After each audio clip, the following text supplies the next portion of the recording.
13 seconds to go in the overtime, 22-19 San Francisco. McKinnon is in at running back, first down and goal to go.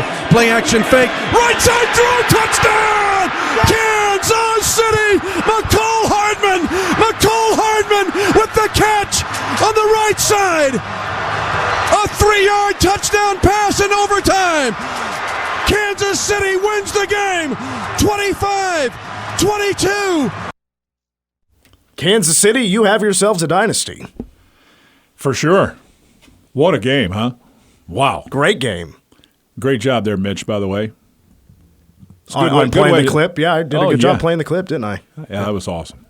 It was a heck of a game. That might have been my phone. I apologize. Oh, I thought that was a computer. That sounded like I turned it down, but like a computer noise. Yeah. Welcome to Wildcat Insider. Mitch Fortner, the voice of the Cats. Wyatt Thompson, A.J. Shaw, wearing his lavender today, is on the board, and he'll answer your calls if you want to call in. We have phone lines open all 2 hours of the show. Phone number is 785-537-1350 if you want to talk Cats. And, of course, we'll talk K-State men's basketball. A 1-1 week. Played Monday against KU. Played Saturday at BYU. We'll get Wyatt's reaction to that here in hour number 1. Fingers crossed, Ayoka Lee is able to return this week. We'll also talk about that, plus preview K-State's next opponent as the men basically have the week off. They'll play again on Saturday, this Saturday. It's actually a men's and women's doubleheader. The men will have the main event at 4 o'clock. I'm sorry, they'll play first, 11 a.m. against TCU. The women on Saturday will play at 4 o'clock against UCF. And by the way, K-State baseball starts on Friday. One of the most highly anticipated seasons that I can remember for K-State baseball will get underway on Friday. Let's start out with the Super Bowl. I know it's Wildcat Insider. There is a crossover because the Chiefs had 2 Cats on the team that were last year. Not to mention that guy that you just played as true. Is a K-Stater. I mean, one of the biggest K-Staters you'll find. No doubt. Former voice of the Cats, Mitch Holtis. But last night, at Allegiant Stadium, Las Vegas, Nevada, King Felix, Andy Dike Uzama, and Ekow Boye-Doe got themselves a Super Bowl ring.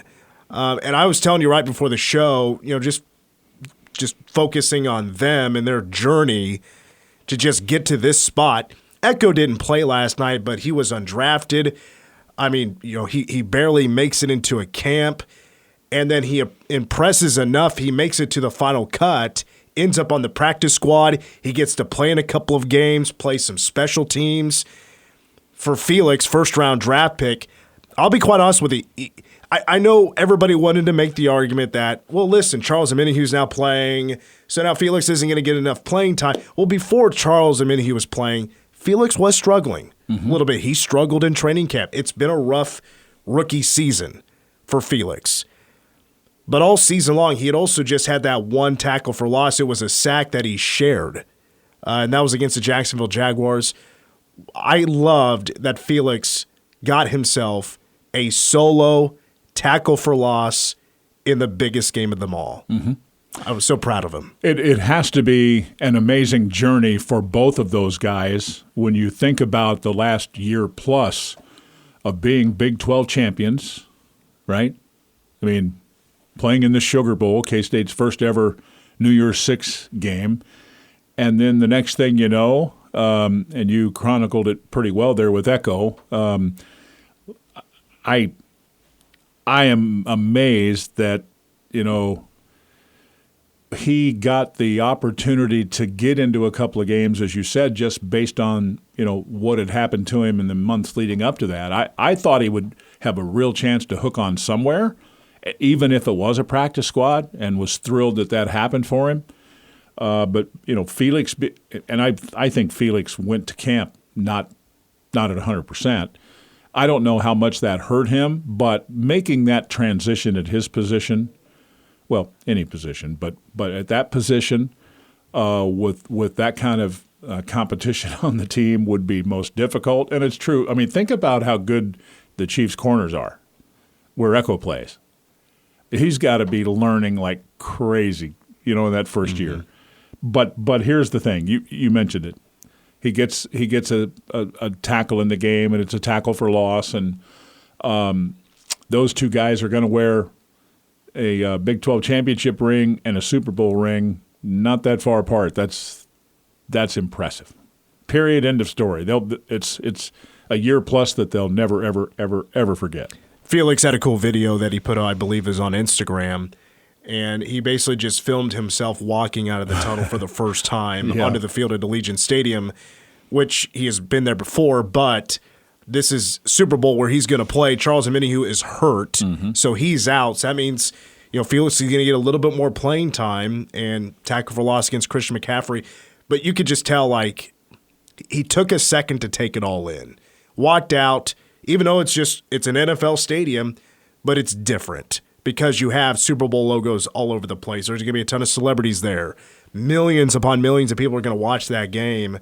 And Felix made it. Plus, he's a Kansas City kid. Ekows from Lawrence. Right. I mean, they're Chiefs fans growing up. Exactly. And that's part, probably should have mentioned that a moment ago, part of what makes this and what's happened to them, just a great and amazing story. I don't know if either of those guys, if they were sitting here with us, would tell you that they even thought about that. I've heard Felix say before he grew up, loving the Chiefs and what have you. But, you go back to the draft night, those things they don't happen all that often. And for him to experience that and then this in the same season, wow. What a spectacular ride it had to be. Ups and downs, sure, but what a ride. So Wyatt, is Patrick Mahomes the GOAT? Yeah, I think right now, sure. He's following a situation there with Brady, who just was off the charts, and I don't know that Tom necessarily is any more skilled than Mahomes.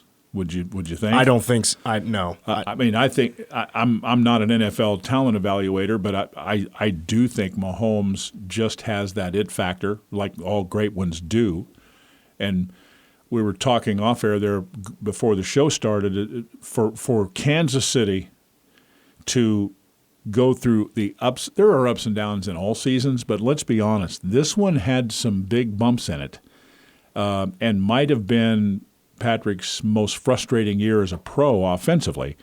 And yet, when they get to postseason play, you could just see them take it to a different level. And let's remind ourselves. Fans listening here, they won at Buffalo. They won at Baltimore and then beat the 49ers. Wow. That's crazy. I have many thoughts, and I'll try to squeeze it in here in a short amount of time. Big key is, of course, Kansas City, even though it was probably Patrick's worst offense he's had to work with, still won a Super Bowl. I think this has been his best defense. Oh, no question. I don't think it's even close. Yeah, this defense for the Chiefs was just incredible this year. Tops in the NFL. No doubt about that. For Patrick, comparing him to Tom Brady, Tom Brady won 3 Super Bowls in his first 4 years, and in between that, he didn't make the playoffs. I think in his second year, didn't make the playoffs. People forget, after Tom Brady won that 3rd Super Bowl, didn't win another one for 10 years. Right. And that's a pretty long stretch. Did go to a couple. I think there's a couple of differences here. One, in 6 years of Patrick Mahomes being a starter, they've made it to an AFC Championship game every year, and they have hosted 5 of the 6. They've gone on to play in 4 Super Bowls and won 3 of them. Yeah. And he's 28 years old. Yeah, and as an athlete, Patrick Mahomes certainly tops Tom Brady. I think through Tom Brady's career, he's been surrounded by more talent. I will just say, looking forward, who knows how much longer Travis Kelce is going to play. Mm-hmm. But I think once Travis Kelce is done, then we'll really see what Patrick Mahomes and whoever else he's surrounded by offensively, then we'll really see what the guy can do. It was a pretty good night for Chiefs fans as well because they got to see John Elway give the Lombardi Trophy to them. Yeah, if you're a Chiefs fan, that was the icing on the cake. And you win a playoff game in the Raiders Stadium, and the Raiders haven't won a playoff game there yet. Well, in fairness, they haven't been there very long, and also they're not very good yet either. No. The Elway thing, I'm sure the Chiefs fans really probably did enjoy that, and they've had their way with the AFC West since Patrick is, and even before a little bit with, excuse me, the end of the Trent Green era there, right? I mean, the Chiefs have owned the West here for the last, 10 years, 9 years? I don't know what the streak is at, but it's a long streak. Pretty legit. But back to your point about Kelsey, it's a good point. He is a special talent, that's obvious, and a different and probably special personality. I think sometimes you get judged by some of the things you say every bit as much as you do of performance on the field. And in his case, that might not be all bad. There are a lot of people that don't like the guy that aren't Chiefs fans. Would you say that's accurate? I mean, especially now that they've won three Super Bowls. But the one thing that he has that I think Patrick Mahomes has, the bigger the stage, the better they are. You know how hard that is to do? It's off the charts hard. Question for you. Did you know that the postseason overtime rules had changed? Yeah. I guess I missed that news. I was like Kyle Shanahan in the 49ers. I didn't realize that the playoff rules had changed for overtime. Well, what's ironic is that it was the Bills and the Chiefs that led to that overtime being changed, and it ends up benefiting the Chiefs in the end. It's absolutely true. Because everybody complained, whined, whatever you want to say, that when the Chiefs won that playoff game, Buffalo didn't have a chance. Well, that's the way the rules were written at that point, thus the change, right? But, yeah, I'm having a hard time thinking that Kyle Shanahan didn't know that the playoff was different, or the overtime is different in the playoffs than in the regular season. I have a hard time understanding that that's possible. You? 49er players were saying that in postgame to whatever media, that they weren't aware of the rule changes. Meanwhile, there were some Chiefs players, and maybe even Andy Reid was talking about it after the game, that they were practicing, or they were getting prepared for that during training camp. Mm-hmm. Yeah, and it's I don't know how you guys look at this either, but I didn't think about it so much at the flip, but would you think if the Niners won the flip again, they'd take the ball second? Yeah. I think they would too. I was surprised, honestly, that with the way it's changed, it's more of an advantage being on the back half because you know what's in front of you. Okay, if you're the first team, they ended up kicking the field goal, which I thought at the time that's smart, right? You got to get points here. But man, I thought that was a mistake. And Kyle didn't make many mistakes, but I thought that was one. What'd you think of Usher at halftime? Well, I had no expectations because I literally, of all of those people that performed over that, whatever that was, 18, 20 minutes, I had no knowledge of any of them. That certainly ages me and dates me or whatever you want to say there. But, I mean, I tried to watch it. But I have to be honest. When it was over, I'm kind of thinking to myself, well, there's 18 or 20 minutes of my life I'm never getting back. I just was like underwhelmed. But again, I don't have any appreciation for that type of music. I've just never gone there, right or wrong. That's just the way it is. Well, there are a lot of people that love it. Let me ask AJ, because like all those musicians that were on stage, rappers and hip hop artists and R&B singers like Alicia Keys, I knew of them because they just kind of came out when I was growing up. And, of course, nothing's more nostalgic to somebody than stuff that happened in your life when you were growing up, from music or movies or TV shows or whatever. AJ, were you familiar with many of those artists on stage? I was. I mean, that was pretty much, that was kind of the reunion of the late aughts, early 2000s R&B people. I mean, that was kind of, I knew every single one of them. With the exception of Lil Jon and Ludacris, who are more rappers. And yeah. But I recognize those guys. I don't really watch the halftime show. It's not really my cup of tea, but I did know who those guys were. Yeah, that's fair. I mean, I can't sit. I probably misled you there a little bit. I don't want to do that, but like I'm not saying that I sat there and watched the whole thing. I mean, I went to the restroom, I went and got another drink, came back downstairs. Yeah. That kind of stuff. But just generally speaking, I knew I was going to be out of my league going into it, right? I just did. I didn't know the guy that sang before Reba. Reba was the one person I did know. Post Malone. Because that's me. That's how I grew up. I didn't grow up with hip hop and rhythm and blues. I grew up in a family that loved country music. Both of my parents did. So that's who I am, what I know. I'm not even sure if we've ever had Shania Twain 1 year, but that's been 20 years. Probably. At least. I think she may have been the last country artist to. Yeah, and calling her a country artist is a little shaky in more its own poppy, right. yeah. But yeah, I get the point. But anyway, I just felt a little bit, well, out of my league, I think. You get to, as you get older and you have no knowledge of those people at all. Right or wrong, that's me. I'm in that old fogey group, I guess, now. See, what we got to do is bring the Who back, or bring back Springsteen, or bring back U2, and then Wyatt will know who that is. Yeah, that's absolutely accurate. That's what we should do. Yeah. I don't think they'll do anything to. They're not interested in my demographic. Well, I mean, they're just not, right? I mean, yeah. I don't know how doable it is. If I know there may be some advertising issues with it, but I mean, wouldn't be surprised if Taylor Swift was next year. Really? I mean, just because the money she generated for the NFL just by showing up to games. Sure.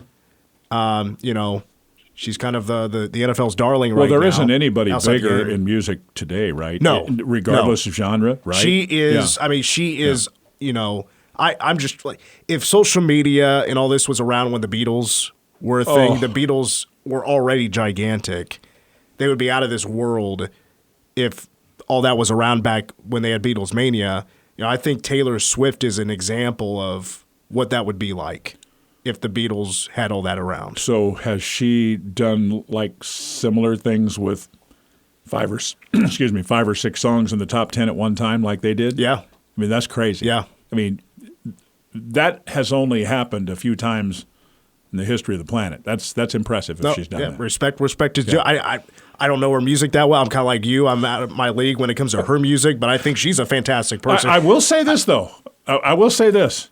Just watching the Chiefs as much as I do and knowing almost nothing, I think I had heard one of her songs, and it was kind of a country-ish song, but I knew really nothing about her.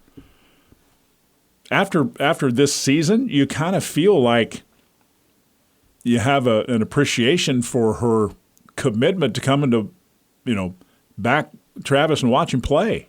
Yeah, because she was. That's pretty cool. Was it the day before, maybe 2 days prior to the Super Bowl? She had a concert in Japan. Yeah, and then flew back. I mean, she got the money to do it. Sure, she can make it happen. She's going to be there. But yeah. I thought it was cool. Like they would show her on TV, and like I think we watched a football fan or somebody that maybe wasn't the biggest sports fan grow into a bigger fan as the games. Sure, as more and more she fell in love with Travis Kelce. I don't know. I think they're kind of fun to watch. They're cool. Like I don't have any problem with Taylor Swift being on TV. It's for a couple of seconds. I like that on the final play. She was holding Donna Kelce's hand when the play. I think that's kind of neat. I don't have a problem with that. I don't think there's no hidden agenda for sure. Yeah. Well, everybody's talking about her. Yeah. And when that's happening, what's the old saying? There is no such thing as bad publicity? No. Have you heard that? I have. Yeah. Let's take a break. When we come back, we'll get back to the Cats. We'll talk K-State hoops. A win over KU, but a loss to BYU. We'll talk K-State men's basketball after these words. Sato.com presents Passport to Cabo with News Radio KMAN. The giveaway for Cabo is officially underway. It's an all-expense paid trip to Cabo San Lucas, 8 days, 7 nights. You'll get a 2-bedroom beachfront condo at Villa La Valencia. Guys, this is where Jerome Tang goes to vacation. This is top-notch, high-class location, plus a flight for two out of Manhattan Regional Airport. To register this week, head out to Five Fleet Jewelers. They're on the west side of town. The first 10 finalists will be drawn Friday between 4 and 5 p.m. Again, go to Five Fleet Jewelers and get signed up to become a finalist to win this trip to Cabo. Once again, presented by BriggsAuto.com. Also sponsored by Manhattan Wrecker and Godfrey's Indoor Ranges and Tactical Supply. Wyatt, you ever been to Mexico? Yes, but not to Cabo. Would this have been for like something athletics? Pretty much. Basketball tournament or something? Years ago, when I was working with Colorado State Athletics, they would play at UTEP, El Paso, and a couple of different times we went across the border. It wasn't honestly my favorite thing to do necessarily, and it's not like it's not where most people go when they go to Mexico to for R&R. But I wasn't there for R&R, but I don't know that much about Mexico or any of that kind of stuff either. So from what I've heard, I mean, those border towns now in Mexico are actually pretty dangerous. Yes. What would you have gone over? Like just to eat or just to check it out? Or? Probably for the most part just to check it out. There were a couple of people in our party that went there, in all honesty, to buy some, I guess I'll describe them, Mexican blankets for relatives. And it's like, I literally said, am I going to be safe? And I would say for the most part we were relatively safe. It wasn't like I felt great about it, but we got in and out of there, and it was interesting. I will say that. I don't know if I'd do it again, but it was okay. Remember when Tang went to Cabo San Lucas, and it was like his first press conference back, and he talked about it and how amazing it was. And sure. Ever since I've heard about Cabo and him talk about it, because I never really looked into it, and I was like, I started looking up some pictures. Like, wow, this place is gorgeous. Yeah.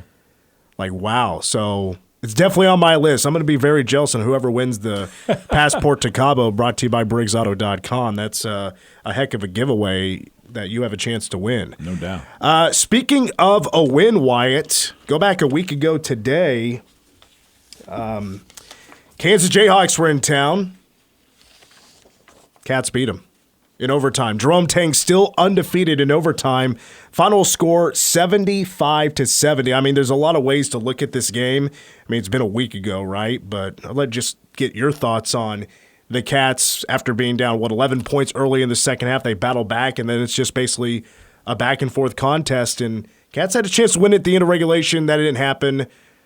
For the most part, dominated in overtime thanks to very clutch play by Tyler Perry. No doubt. Tyler was really special that night, especially in the second half and in the overtime, and it was such a much-needed win. I mean, I think the euphoria for me came from the fact that K-State, reeling coming into the game, losing 4 in a row, found a way, right? It wasn't perfect, but they beat their state rival. They beat the fourth-ranked team in the country, and they did it doing a lot of quality things. And I think it was a kick for them that they very much needed in terms of confidence. They out-rebounded Kansas by 10 as an example. You saw what Tyler did. And I think, you look at the 19 and 11 from Cam Carter, who was really good. K-State's a hard team to beat when Kaluma and those other two guys are playing near their capabilities. Unfortunately, that didn't necessarily carry over into Provo Saturday night. We'll talk about that in a little bit. But this was beating, like I say, your state rival in a good ball club and found a way. So always feels good when you beat the Jayhawks, and no exception here. And I said it last week, I thought there was a lot of things that had to go right for K-State to get this win. And honestly, a lot of them did actually go right. K-State was the better team from three-point range, as KU was a season worst 20%. And KU does not play as well on the road like they do at home. They've struggled on the road this year in Big 12 play. Also helped that Kevin McCullough was choking at the free throw line, and he's a great free throw shooter. 78% heading into the game, he was 1 of 5. I thought, Johnny Furphy bricking threes was also a big help because he had been hot in the last 6 or 7 games prior to that. I mean, he jumps into the starting lineup. He's getting a lot more minutes, and he's hitting shots. He was dangerous. Well, let's I'll give you some numbers here that are, I think, say everything. 6 games prior to the KU K-State game, he's averaging just over 16 points and shooting 55% from 3. And in this game, you look at what he did, 2 for 7, 0 for 4 in almost 38 and a half minutes. K-State did a really good job with him. No question about that. One of the real keys. Also liked another big key for me was K-State KU played an even game from 2. That's because KU, they crushed Houston inside the arc. KU shot 78% inside the arc against Houston, the best defensive team in the nation. Mm-hmm. And against K-State, they shoot 47%, but so did K-State. But I thought if you played an even game there, that's huge because KU doesn't shoot a lot of threes. They more attack inside. They have right. Hunter Dickinson. Why not? You got a tall lineup. Go inside and attack, and they shoot. For the Big 12, I think they shoot the least amount of threes in the conference than anybody else. Yeah, but their percentage is pretty decent because they get a lot of paint touches with not only Hunter Dickinson but with KJ Adams and Kevin McCullough. McCullough also happens to be one of those guys that will shoot the threes, and DeJuan Harris can shoot it. He just doesn't as often as the other 2 guys. And then there's Furphy. They don't have a lot of depth, this team, and you're right, they're not what they normally are on the road. But I just felt like K-State, they needed it so badly, and to beat that team and to do it with a 4-game slide right there was pretty huge. Meanwhile, then K-State this past Saturday, and Wyatt, you were there, of course, in Provo, first time since the 70s. K-State played at the Marriott Center with over, the capacity is roughly 18,000 or something like that. I can tell you exactly. I always put it on my chart. It's 17,978. God, that's a big arena. Yeah, it is, and it was relatively packed. I was talking to Greg Wrubell there, longtime radio voice there, and they were expecting a good crowd. They had a good crowd. They were into it.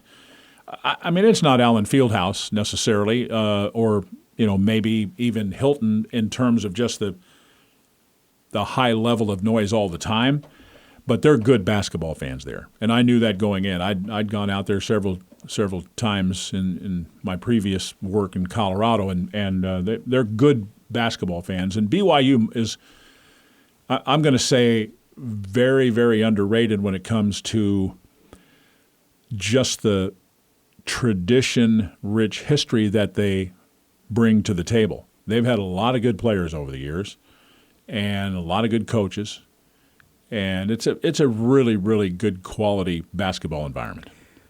A couple of summers ago, I really got into studying about religions just to learn about what they're all about, and I learned about the Mormon faith, and I was curious, as to when it came to the fan experience of what they did in pregame or during the game that had to do with their Mormon religion. Was there a Mormon prayer and all that before the game? And yeah, and it it threw off our timing a little bit because it wasn't necessarily on the countdown sheet that you get.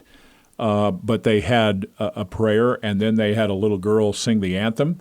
And I don't know that it was necessarily the best anthem I've ever heard in my life, but from an effort standpoint, she smoked it. It was an A++, right?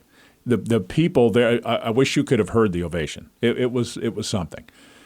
And I think just the experience. They, again, this is a proud group of people, and they put on, the halftime show was just so-so, but some of the other stuff, the in-game stuff during the timeouts, and as good as anybody. They seriously, and their arena is older, but it's clean.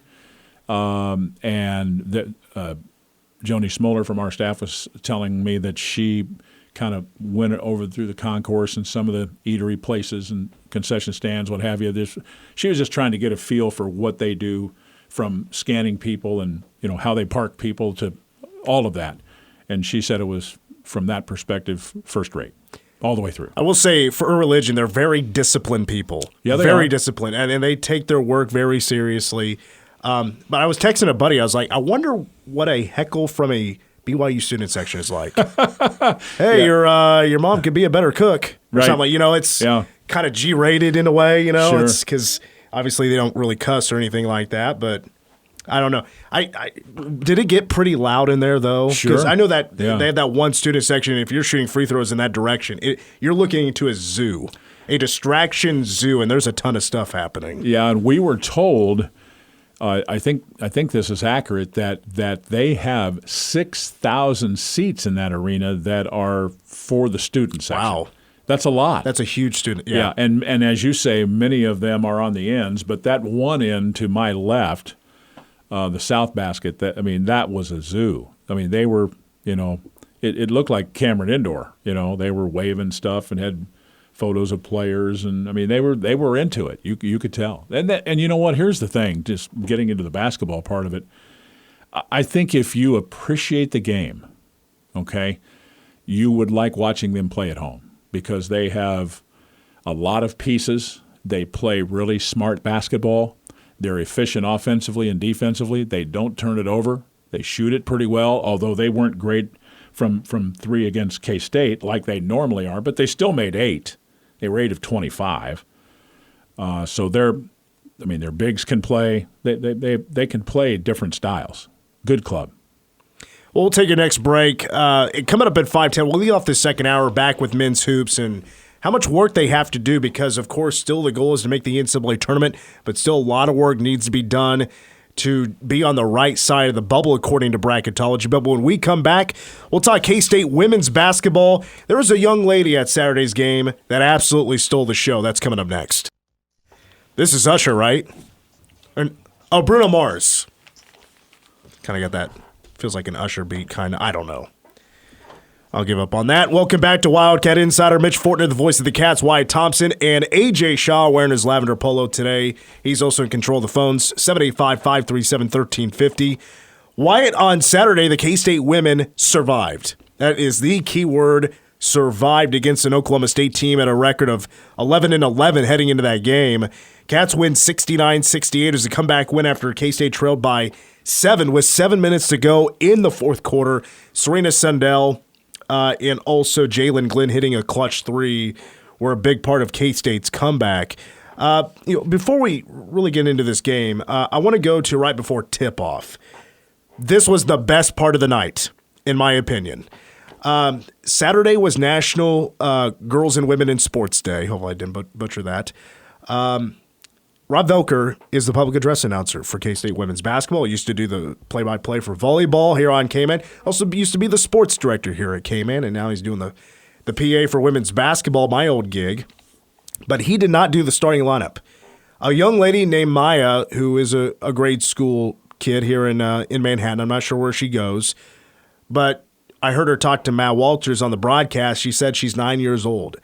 And she read K-State's starting lineup. Here's a clip of her reading the starting lineup. I thought she was awesome.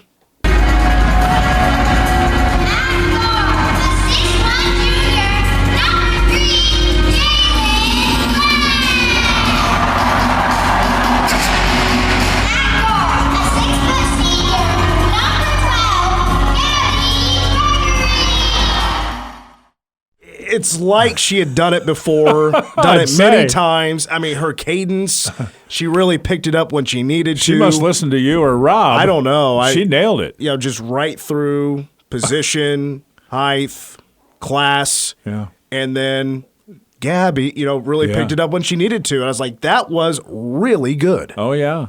I don't know if this young lady knows how good that was. Like for a first-timer, didn't look nervous. Looked like she had prepared. Just ripped it. Rehearsed once a few times. Yeah, it was perfect. Wow, I was that's like, awesome. I put out a tweet. I was like, Rob, I think we just lost our jobs.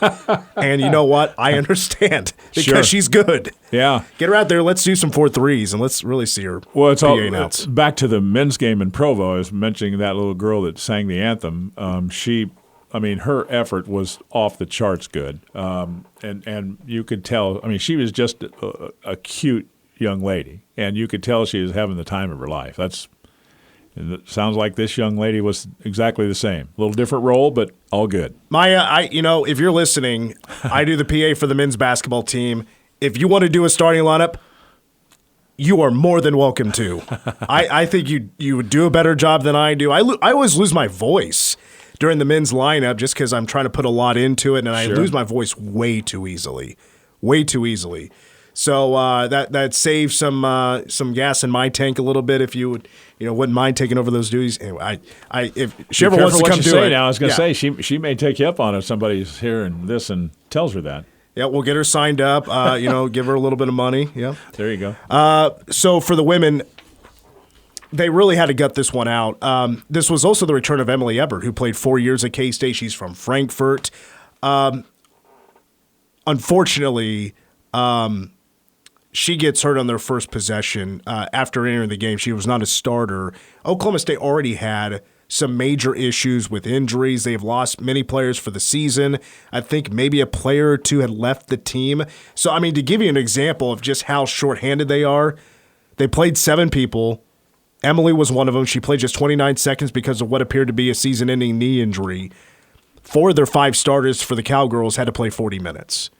And the only one that didn't play the entire game was Hannah Gusters, who's a solid 5. She's a good shooter. She just kind of squares up and will get in your face and shoot shots. Played 28 minutes. So they do not have a bench. I mean, they just are extremely limited, yet they took K-State down to the wire.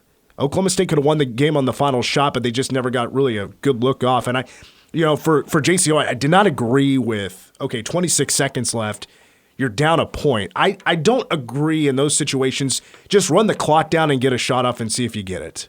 I'm more about, let's attack. Can we get a foul called? Can we get to the free throw line? Do we get a shot to go?